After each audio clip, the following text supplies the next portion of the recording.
What's up, ballers? This is Bob and welcome to another video of Ballers Issue. Pero kung bago ka pa lang sa akin channel, ay huwag mong kalimutang mag-like, comment, and subscribe. Beats by Nevs. So, nagsimula nga po ang career ni Jared Dillinger sa PBA matapos siyang magpa-draft taong 2008 bilang second overall pick, kung saan napunta nga siya sa kamay ng TNT Katropa. At tawang doon naging maganda ang career ni Jared dahil sa 5 taon niyang pagstay sa TNT nakakuha siya ng 5 kampyonato at tawang napabilang pa sa PBA All-Star taong 2009 at nakasama rin sa All-Rookie Team year 2009.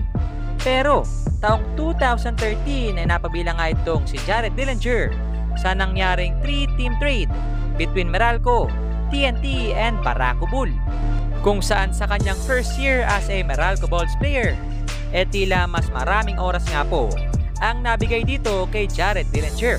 Kaya naman nagresulta ito ng mas maraming numbers na napoproduce niya every game, kung saan sa kanyang first year nag-a-average siya ng 10.7 points per game, 4.6 rebounds per game, and 2.6 assists per game.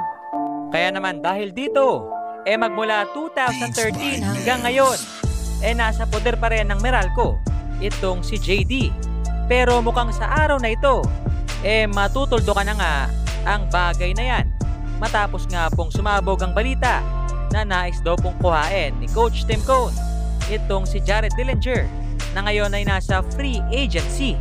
Kung saan makalipas ang ilang minuto pagkatapos sumabog ng balitang ito, nabanggit nga po sa isang trusted website na kumpirmado na isa na nga pong Barangay Ginebra player itong si Jared.